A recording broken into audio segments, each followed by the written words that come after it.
Santo. Amém. Ave Maria, cheia de graça, o Senhor é convosco.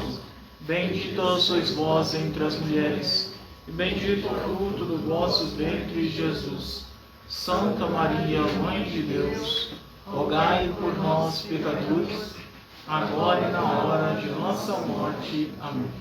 Nossa Senhora de Lourdes, rogai por nós. Sede da sabedoria, rogai por nós. Do Pai, do Filho e do Espírito Santo. Amém. Amém. Então, vamos dar continuidade à nossa série de formação, catecismo, não é? Se assim a gente fala, porque quando a gente fala assim, catecismo, às vezes as pessoas têm a tendência de falar, catecismo para a primeira comunhão. Não.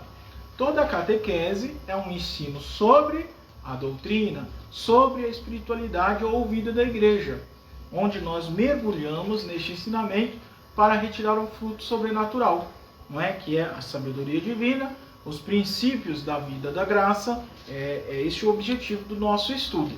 Como não é um estudo para a gente ter um diploma, para a gente meramente ter esse diploma para provar que nós estamos capacitados para um trabalho, não é esse tipo de objeto o nosso estudo. Por isso é uma catequese, é um aprofundamento sobre a doutrina, não é, de Nosso Senhor, que a igreja anuncia e que nós vamos nos aproximar, nunca esgotar, mas nos aproximar. Por isso, catequese sobre a vida espiritual, não é? Na última sexta-feira nós falávamos sobre o objeto da vida espiritual, que é a vida devota, que é a vida cristã. Nós falávamos, não é, das fontes de onde nós vamos beber esta catequese, Sagrada Escritura, tradição, magistério, não é? Nós falávamos que nós iríamos abordar os princípios. E é isso que agora nós vamos começar a fazer, abordando os princípios da vida sobrenatural. Então, para isso, a gente precisa fazer a distinção: o que é a vida natural e o que é a vida sobrenatural. A elevação do homem, que é natural, ao estágio sobrenatural, sua queda, porque o homem caiu, porque ele pecou, não é?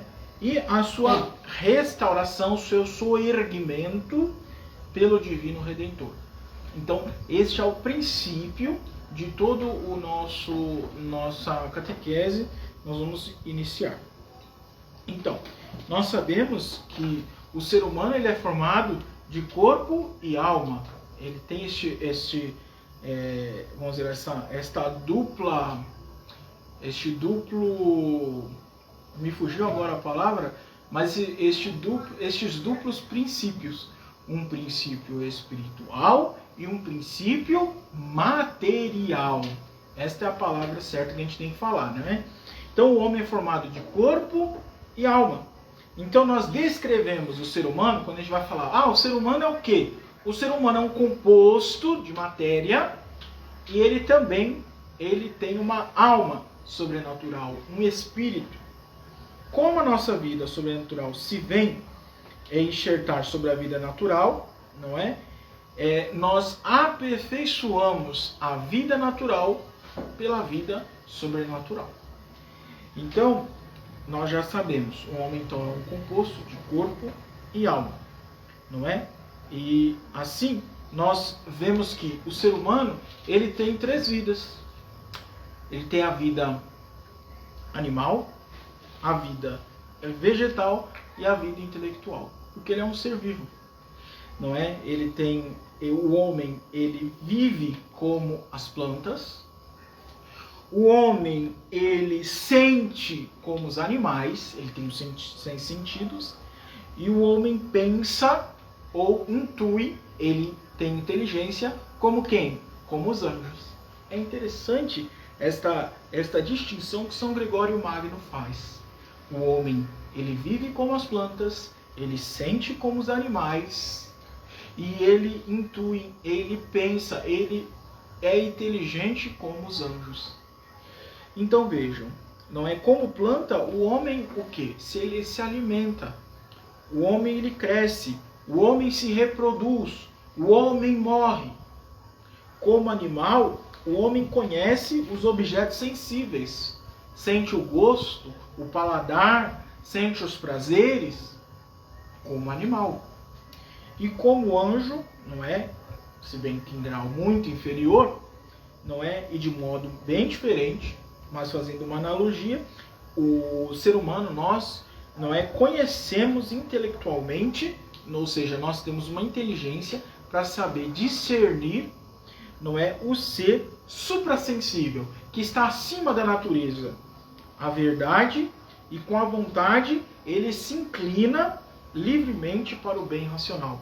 Então o ser humano, diferente dos animais ou das plantas, não é? Ele sente como os animais, ele vive como as plantas, mas diferente das plantas e dos animais, ele tem uma inteligência e ele tem uma vontade. O animal, por exemplo, ele não tem a inteligência e a vontade. Se você colocar uma poça de carne para ele na sexta-feira, como hoje, ou na sexta-feira santa, ele não vai intuir que é sexta-feira santa, nós católicos não comemos carne. Ele vai comer a carne por causa do instinto fome que está nele. O ser humano não. Como ele tem uma inteligência e uma vontade, ele sabe distinguir e sabe intuir e tem uma vontade para apetecer ao quê? Que na sexta-feira, todas as sextas-feiras do ano, e na sexta-feira santa, eu não como carne, eu me abstenho de carne. Por quê? Aí vai entrar o papel da inteligência. Porque eu quero me unir à paixão de nosso Senhor Jesus Cristo, me abstendo de algo que me traz prazer, saciedade. Vejam, que então o ser humano tem uma inteligência e uma vontade, não é? E é diferente dos animais, que só sentem, é diferente das plantas, que só vivem. Então, estas três vidas, diz aqui nosso autor, não se sobrepõem, mas se compenetram. Elas estão juntas do nosso ser, não tem como tirar. Vamos tirar do meu ser o ser animal. Pega o bisturi, tira o animal, fica só o vegetal. Pega o bisturi, tira o vegetal, fica só o animal e o intelectual. Não tem como. Nós somos essas três vidas: vegetal, animal e intelectual. Então, esta é uma lei biológica, tá? E é lei a um tempo racional, biológica, como eu acabei de dizer, não é? Em todo ser composto de vida. Então, a vida, caríssimos estudantes, não é? E as pessoas que estão aqui nos acompanhando, a vida é uma luta. Por quê? Porque nós precisamos lutar contra os sentidos que muitas vezes se revoltam contra a inteligência. A gente sente, por exemplo, quando os sentidos eles estão acima da nossa inteligência e da nossa vontade. Quando nós estamos muito inclinados à preguiça, à luxúria ou à raiva. Quando nós somos movidos, muitas vezes, pelos sentidos desordenados. Aí então, eu só quero alimentar o animal e o vegetal. E o intelectual fica muitas vezes debaixo do animal e do vegetal. E não pode. A vida intelectual deve estar em primeiro lugar. Depois a vida animal, depois a vida vegetal. Não é? Então, essa insistência de buscar o bem honesto, de buscar regular a nossa vida espiritual, parte daqui. Porque se eu não busco ordenar a minha vida para este bem, então a minha natureza não vai tender para a sua finalidade, que é uma finalidade sobrenatural. A gente vai ficar sempre no nível, não é, dos sentidos e no nível dos vegetais. Quando a gente come um vegetal, o vegetal não grita: ai, não me come não quero que você come. A cenoura não fica gritando, né? Tem gente que tem essas ideias malucas, que o vegetal sofre quando a gente come. Tem nada disso. O vegetal só vive. Tem gente que também tem uma ideia errada dos animais. Quando o animalzinho morre, né? Ai, tadinho, ele vai lá para o céu, ele vai ter um lugar lá no céu. Gente, os animais existem para nos entreter, mas não existe céu para cachorro e nem para o gato que passou a vida com a gente. Por que que não existe? Por que que não existe o céu? Porque ele não tem uma inteligência e uma vontade apetecida ao bem sobrenatural. Então a sua vida e até mesmo o seu espírito está tão ligado com a matéria que o dia que a matéria morrer, a sua alma também morre. Ele não é uma criatura, não é racional. Ele é uma criatura irracional. Tem uma alma mortal. Nós, seres humanos, somos diferentes dos animais que eu digo, não dos brutos, mas dos animais, do gato, do cachorro, do leão, da leoa, ou de qualquer outro animal que vive. Por quê? Porque nós temos uma alma sobrenatural, que não está ligada aos sentidos desta vida. Por isso que quando o nosso corpo morre, ele se decompõe, mas a alma é imortal. Então não existe o vegetal, ele não sofre quando morre, porque ele só vive, ele não tem sentido. É uma vida vegetativa. O animal também não tem céu para o cachorro, não tem céu para o gato, não tem céu para a formiga, que aí às vezes a gente esmaga, e nem eu estou pecando, não é? Quando eu mato uma baratinha. Tem gente que fica com esse escrúpulo, eu matei uma barata, e agora? Vou para o inferno? Então tem coisa, a gente tem que saber fazer distinção. Por isso que nós temos uma inteligência, não é? Nós temos uma inteligência e uma vontade para que nós possamos discernir as coisas no seu devido lugar.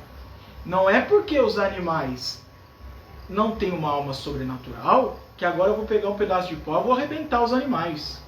Vou matar. Não, não é isso. Aí eu vou estar pecando. Por quê? Porque está maltratando as criaturas de Deus. Não é? Não é por isso. Os animais estão ali para que a gente cuide, a gente tenha amor, tem carinho, não é? Mas são animaizinhos que Deus colocou neste mundo para que nós nos entretenhamos, para que a gente tenha um entretenimento saudável e bom. Tá vendo que nisso, quando Deus fez as coisas, fez tudo perfeito.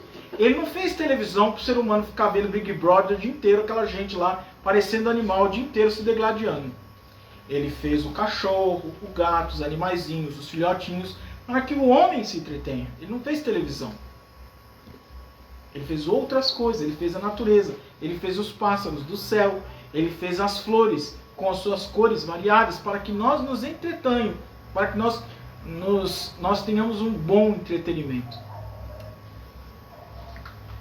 Então, isso tudo para fazer uma distinção de uma coisa que é óbvia, mas que vale a pena a gente falar, vale a pena a gente colocar aqui, não é? Então, nós temos esta luta.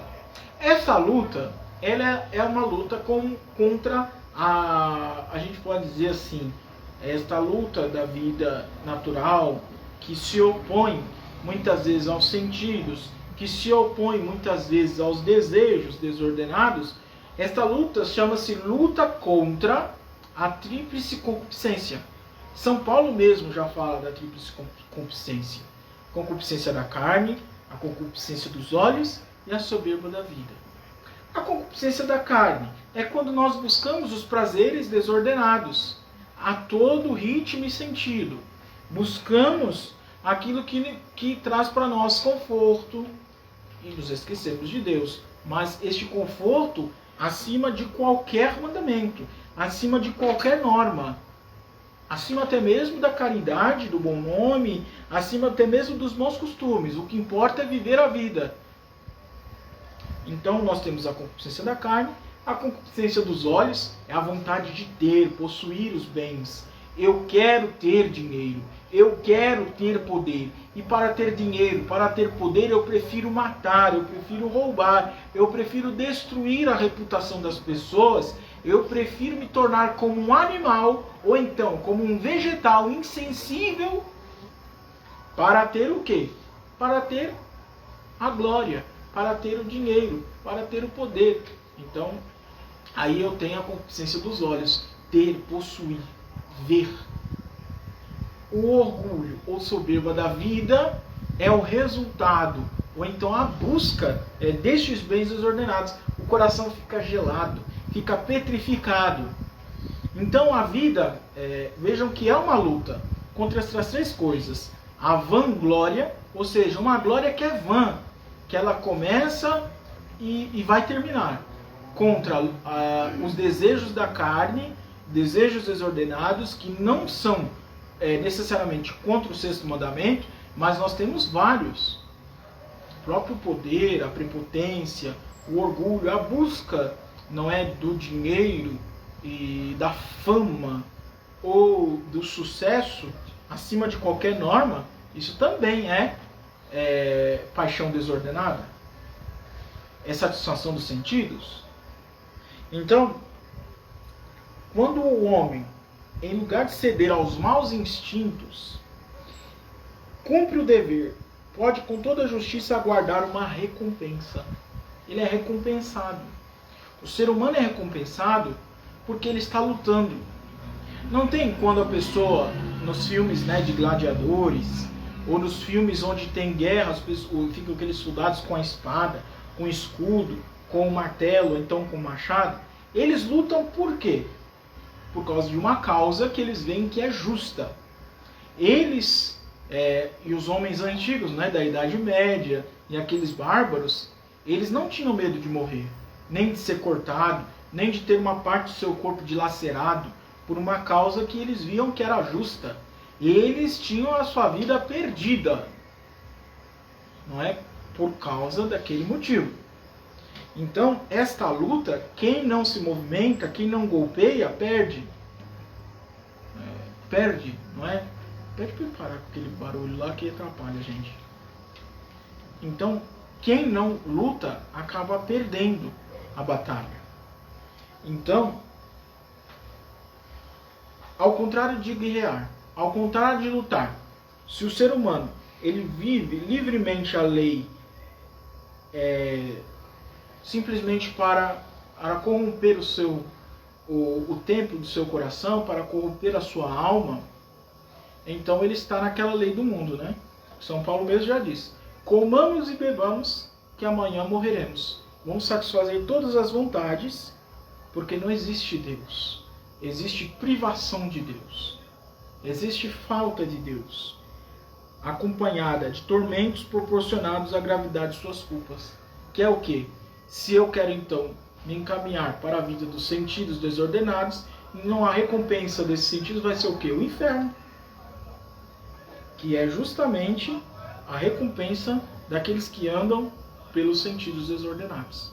Vejam, a recompensa daqueles que lutam contra os sentidos desordenados, o céu, a vida eterna, a coroa incorruptível. A recompensa daqueles que se deixam levar pela lei do comamos e bebamos, que amanhã morreremos, é a privação de Deus, é a solidão, a escuridão, a vida gelada, o afastamento de Deus. Então,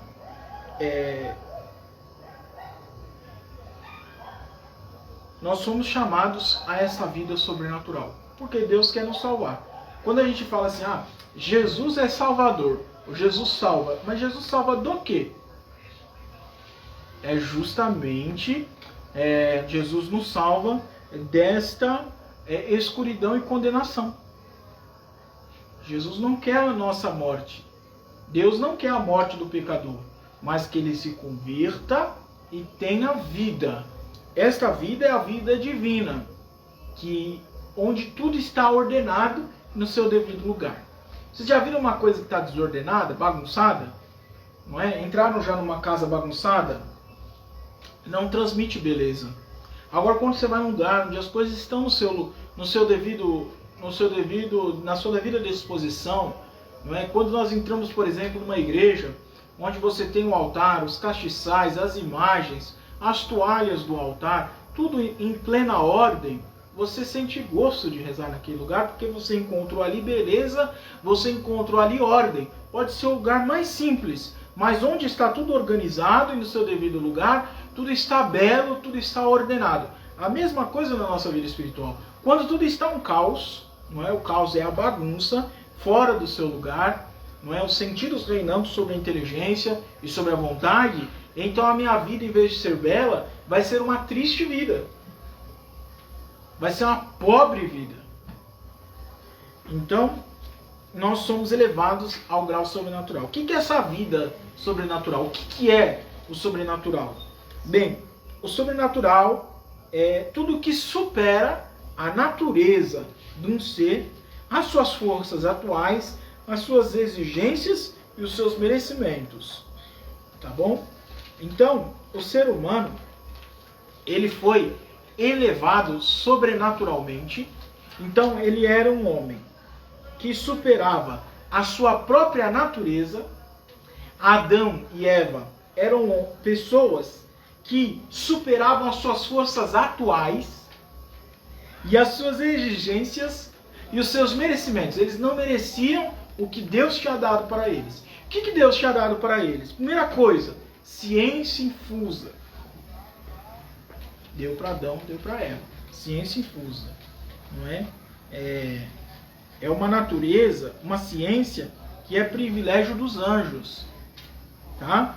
Só progressivamente, com dificuldade, é que, segundo as leis psicológicas, chegamos à conquista da ciência. Adão e Eva já sabiam de tudo. Não tem acreditado? Fulano parece que nasceu sabendo de tudo. Pois é, Adão e Eva, eles foram criados por Deus sabendo de tudo. Sabendo como comer, sabendo como falar, sabendo como se mover, sabendo as leis da natureza, o dia que é chover, o dia que é fazer seca, o dia que a natureza estava em plena ordem. Então eles conheciam tudo, sem ninguém precisar ensinar nada. Esta lei já estava no coração deles. Era uma ciência infusa. Eles já sabiam de tudo. De tudo o quê? De todas as coisas da ordem física e da ordem sobrenatural. Eles sabiam que Deus os tinha criado. Eles sabiam da existência dos anjos. Eles sabiam da sua alma sobrenatural. Eles sabiam. Não é? É quando Adão e Eva pecaram, falaram, eles não sabiam que eles iam ofender a Deus. Sabiam. Por isso que a ofensa foi grande. Porque eles sabiam que Deus ia ficar muito triste. Humanamente falando, porque Deus não se entristece como nossa tristeza humana, né? Deus está muito acima dos nossos sentidos. Mas Deus foi ultrajado. E eles sabiam que com aquela escolha de obedecer aos seus sentidos, eles iam ultrajar a Deus e colocar Deus fora do seu coração. Então eles tinham uma ciência infusa. Eles tinham o domínio das paixões. Eles sabiam ter este domínio. Não é? Era a isenção da concupiscência. Eles não tinham esta... esqueci até de explicar. Padre, o que é concupiscência? É uma inclinação ao pecado. Não é o pecado. Nós, quando o padre fala concupiscência da carne, dos olhos, soberba da vida, é a inclinação ao pecado. Que nós todos temos. Todos nós temos. Mas Adão e Eva, antes do pecado original, tinha este pleno domínio das paixões. Eles não se sentiam afetados por essa desordem ou pela, vamos dizer assim, pela inclinação ao mal. Eles tinham inocência. Eles eram inocentes. Por isso eles não usavam roupas. Por isso eles não necessitavam, destas regras que nós temos hoje. Por quê? Porque eles tinham o domínio de suas paixões. Ali ninguém ia se agredir. Ali ninguém ia matar por causa de comida, por causa de bebida. Ali existia harmonia e plena ordem. Então, ele tinha em sua própria constituição, ser humano, este pleno domínio das paixões. Não havia em Adão, é interessante isso daqui, essa tirania da concupiscência. Às vezes a gente pesa nos nossos ombros a tirania da concupiscência, que inclina violentamente o nosso coração para o mal. Nosso coração se inclina para o mal. E as pessoas escrupulosas não sabem distinguir isto. Elas acham que essa inclinação para o mal já é o pecado. Calma. Não, o pecado é quando eu apeteço, quando eu pego para mim aquela inclinação. Mas a inclinação a gente acaba sentindo. Não é? Quando a gente está na chuva, abre o guarda-chuva, umas gotinhas acabam caindo também. Então eu tenho essa inclinação. Eles não tinham antes do pecado. Não havia essa tirania da concupiscência. Como a sua vontade estava sujeita a Deus, as faculdades inferiores, os sentidos, sua existência física, estavam submetidos ao quê? À razão. E o corpo, à alma. Os sentidos submetidos à razão. E o corpo submetido à alma. O nosso estado, quando nós estamos em pecado, os nossos sentidos estão submetidos a quem? Aos sentidos. Vira bagunça. Vira o quê? Vira ditadura dos sentidos. Não é? Os sentidos vira ali, é como se tivesse um golpe de Estado. Quem manda é a inteligência, mas aí o sentido chega e fala, fora daqui, eu que mando nesse corpo.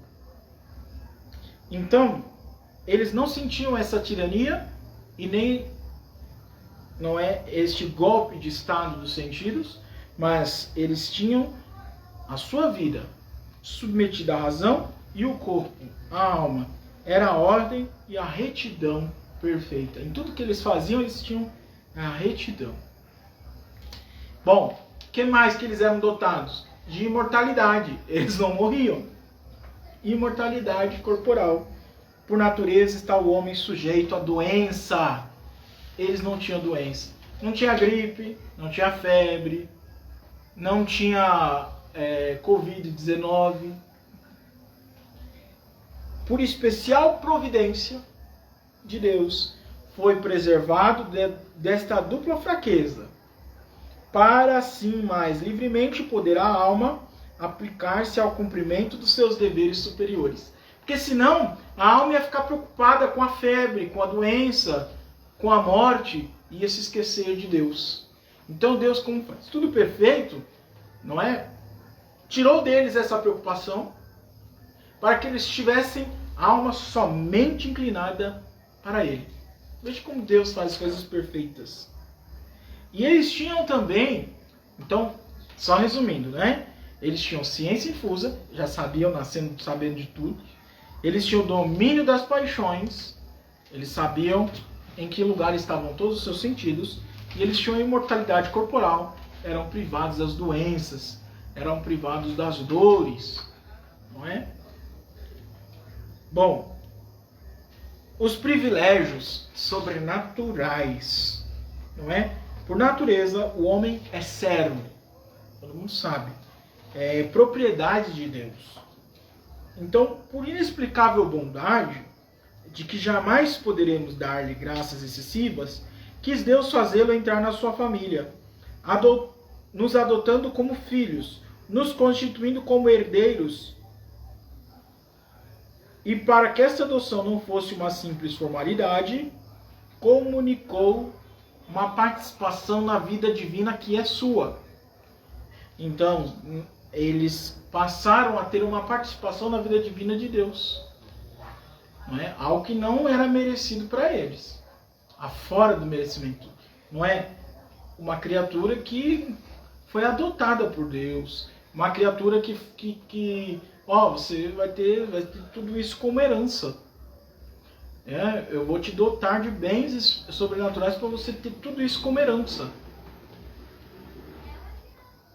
Então, Deus, em sua divina providência, dotou o homem de uma alma sobrenatural. E esta graça habitual, a gente chama de graça habitual, por quê? Porque estava ali, né, inerente, como uma roupa, como um hábito, que não é da pessoa, mas que Deus deu, para que ela fizesse participante da vida divina, que é dele. Então, esta graça habitual, o que ela fazia com Adão e Eva? Aperfeiçoava, divinizava, por assim dizer, a própria substância da alma. Acresciam virtudes infusas e dons do Espírito Santo. Eles eram dotados de dons do Espírito Santo, todos eles. Não é? E todo este movimento sobrenatural permitia a Adão e Eva, não é, fazer todos os atos sobrenaturais, deiformes e meritórios da vida eterna.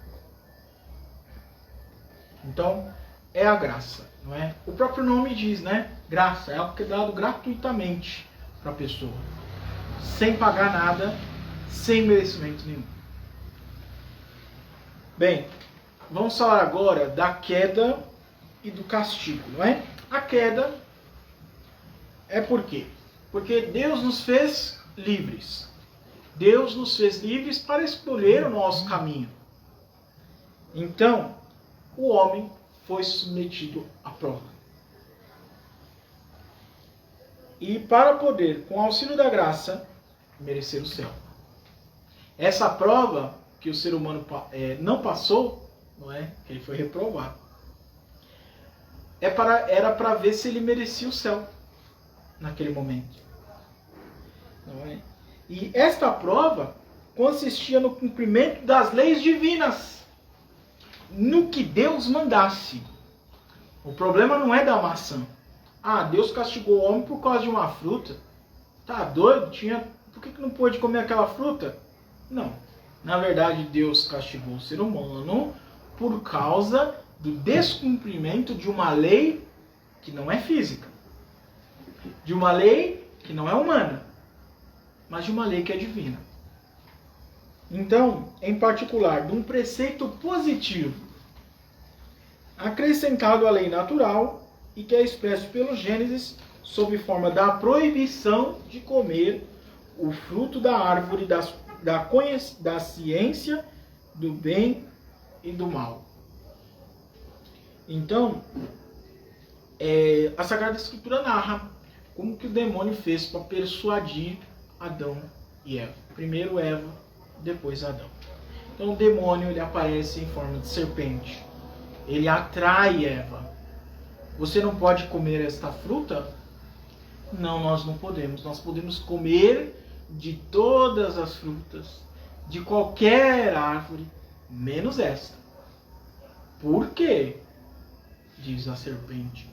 Porque o dia em que comermos, nós morreremos. Então, eles sabiam do porquê eles não podiam transgredir esta lei. O dia que eles transgredissem, eles morreriam. Então, Satanás, em forma de serpente, diz: não, ele mente. Porque o dia que vocês comerem, vocês não vão morrer. Vocês serão como deuses. Aí, meu filho, eu vou ser como Deus, Criador, eu vou poder governar, criar, tomar conta. É comigo mesmo, passa pra cá. Ainda vou levar pro meu marido, né? Porque não pode ficar fora dessa. Imagina, não ser como deuses. Mas nós sabemos que o demônio é o pai da mentira. E tudo que o demônio prometeu para Adão e Eva era mentira. Deus, na verdade, já os tinha transformado em deuses. Como assim, padre?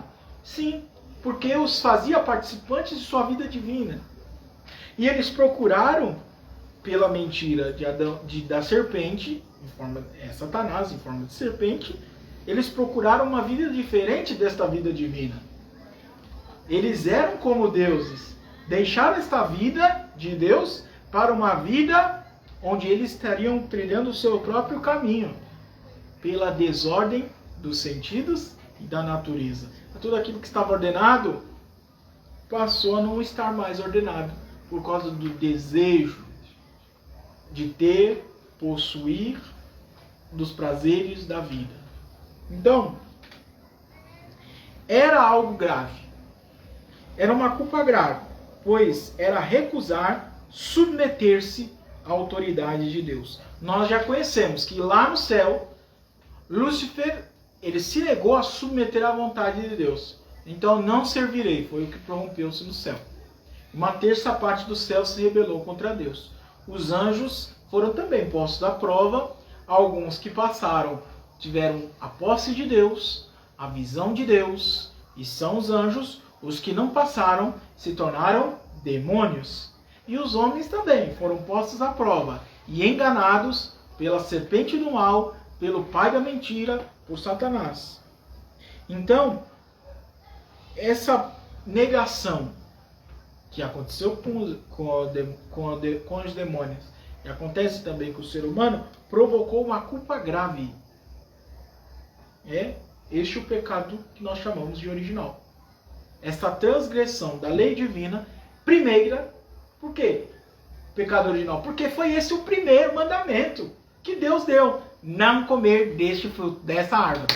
Aí ele vai e come. Então, essa transgressão vai se chamar de transgressão original. Transgressão primeira, culpa primeira. E porta de todas as outras culpas e transgressões e pecados. Então, qual foi o castigo? Então não tardou o castigo, não é? Porque toda escolha, gente, tem uma consequência. Não adianta. A gente toma uma escolha assim, meio não pensada, mas eles pensaram. Eles cogitaram para fazer a pessoa... Não, mas é a consequência da escolha. Não é sofrer por sofrer. Deus não é masoquista. Mas é a consequência da escolha, é algo negativo. Que nós vamos ver o que aconteceu. Que é o castigo pessoal dos nossos primeiros pais, descrito no Gênesis. Foram o quê? Expulsos do paraíso, desprovidos da ciência infusa, dos dons preternaturais, não é? Eles passaram agora a ficar doentes, a ter dor. Daquilo que era fácil para eles tornou-se difícil. A natureza se revoltou contra o ser humano. Eles tiveram que passar a plantar, tiveram que passar a sofrer para ter as coisas. Então, nós vemos aqui, até mesmo na privação destes bens, nós vemos a bondade de Deus. Deus podia exterminar o ser humano, acabar com ele na hora. Deus não fez isso. Eles continuaram a existir, não é? E Deus não aplicou ali imediatamente a pena de morte aos nossos primeiros pais. Por misericórdia não o fez, não é? Mas eles foram privados, como eu disse, dos bens preternaturais. Tá? Então, a privação desta graça constitui o que nós chamamos de pecado original. Tá? Então, quando a gente diz, interessante que a gente vai ter na conclusão das coisas, né? Que Nossa Senhora é a Imaculada Conceição, a gente diz então que ela tem o quê? A ciência infusa.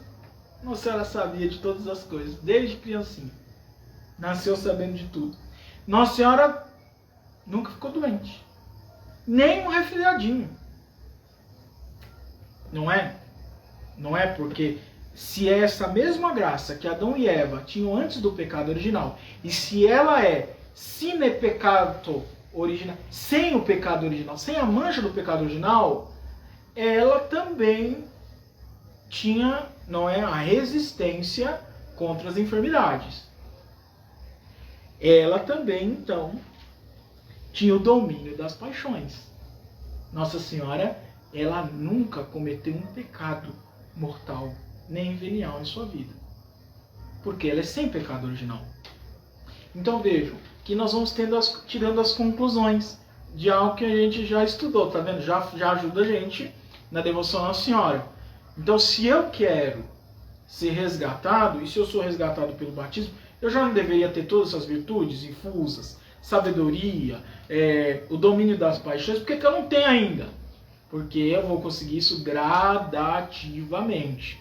Nossa Senhora não. Como ela é concebida sem pecado original, ela tem todas essas graças, ela tem tudo. Por isso que o anjo, quando aparece para Nossa Senhora, saúda Nossa Senhora, como nós vimos no Evangelho de hoje, Ave, cheia de graça, o Senhor é contigo. Porque ele nunca viu uma natureza humana tão perfeita, tão ilibada, tão colocada num estado primitivo de Adão e Eva, né, como Nossa Senhora.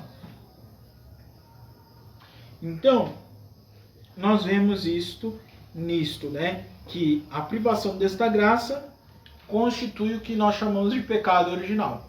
É a privação destas graças. Não é? Pecado em sentido lato, que não implica um ato algum culpável da nossa parte. Não fui eu que cometi o pecado. Sim, não é, nem a igreja está dizendo isso. Mas é o pecado de Adão e Eva, tá bom? Que eles vão cair no estado de decadência espiritual. Bem, nós podemos dizer, não é? É que com o pecado original, o ser humano ele perdeu a graça divina. Ele passou a ser uma criatura, não é um palavrão, tá, gente? Mas é a palavra que mais se encaixa. Uma criatura desgraçada, sem a graça de Deus. Né? Caiu naquilo que seria a sua pior sorte. E caiu na mentira da serpente. Não é? Então, como que Deus fez para resgatar o ser humano?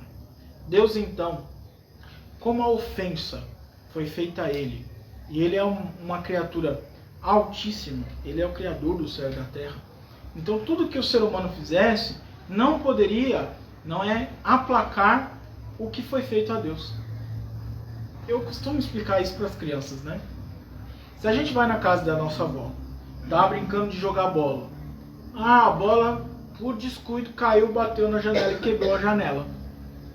Aí a avó, claro que vai bater na criança, né? Bate, dá o corretivo, mostra para ela que ela quebrou o vidro. No outro dia que a criança for lá, a avó não vai guardar rancor nem vai ficar batendo na criança a vida inteira. Não vai adiantar nada. Mas vai chamar a criança e falar: você está vendo esse vidro? Está quebrado, né? Vai entrar o que aqui dentro? Chuva, frio, vai estragar tudo que tem aqui dentro. O que eu tenho que fazer agora? Chamar um vidraceiro, um especialista, para que ele venha e coloque um vidro novo aqui, restaure o que foi prejudicado. Foi isso que Deus fez com a gente. A nossa natureza humana ficou decaída, ferida, e como se a nossa alma, como um vidro, fosse quebrado, precisava do quê? Da restauração. Então, quem vai trazer a restauração? O próprio Filho de Deus, enviado de Deus, Deus mesmo. Por quê? Porque essa restauração nenhum ser humano conseguiria fazer. Porque é uma restauração. Uma criança não pode restaurar o vidro. Por quê? Porque ela não tem capacidade. Ela não pode porque ela não consegue. Ela não tem dinheiro, ela está privada até mesmo da força para colocar o vidro ali. Somos nós também. Por que a gente não pode restituir em nós a vida da graça? Nós não podemos, nós não alcançamos, nós não esgotamos a vida sobrenatural, nós não somos deuses. Então Deus mesmo tem que vir, não é? Enviar o seu Filho, que é Deus de Deus, luz da luz, Deus verdadeiro de Deus verdadeiro, para nos resgatar, para nos transformar e colocar ali a vida da graça novamente. É Ele que estende a mão. Por sua infinita misericórdia, é Ele quem vai atrás do ser humano. Sempre Deus vai atrás do ser humano. Sempre. Então, tudo isso eu fiz uma comparação, não é? Eu acho que coube, todo mundo conseguiu entender bem essa questão do pecado original. Que é complexo, não é para a gente ficar aqui mergulhando em questões teológicas graves ou filosóficas profundas. Não, a questão é simples. Pecado que foi feito contra Deus, como nós não somos deuses, nós não podemos reparar isto. Então, Deus vem ao nosso encontro e restaura em nós a vida da graça. Nós temos alguns erros. Por exemplo, Lutero dizia que o homem não tinha condições nenhuma de se recuperar. Que a natureza boa do homem foi destruída. A Igreja Católica, com a sua doutrina do magistério, a doutrina de sempre, já diz o contrário. A natureza do homem não foi destruída, mas ela foi ferida. É diferente, não é? Algo que está ferido e algo que está, vamos dizer, decepado, ou gangrenado, ou morto. Não é que o ser humano morreu. Não, ele está ferido. Quem pode trazer a cura para a ferida é somente Deus. É como a janela. A janela não está condenada. Ela precisa de um reparo. De uma pessoa que entenda. Senão vai ficar mal feito. É mesmo, fazendo a comparação, é a mesma coisa. Então, nós fizemos esse esboço histórico, não é, para avultar, fazer assim a gente reparar ou perceber a maravilhosa excelência da vida sobrenatural que se dá com a graça de Deus. Vê quanta graça que Deus deu para o ser humano e o quanto que ele perdeu no pecado original. Nós vemos quanta graça Deus coloca no ser humano, a gente vê os dons e virtudes de Nossa Senhora. Quantas graças que nós temos na vida divina. E nós perdemos pelo pecado. Então,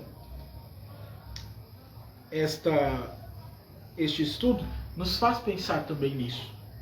Não é? Vem de um pensamento afetuoso de Deus, vem de uma participação real na virtude e na vida divina, não é? E é avaliada por Deus em tão alto preço que, para nos restituir, o Pai sacrifica o seu Filho único.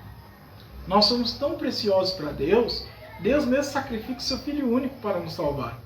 São João mesmo já disse, tanto Deus amou o mundo que nos deu o seu Filho único. Quem crê nele não perece, mas tem a vida eterna.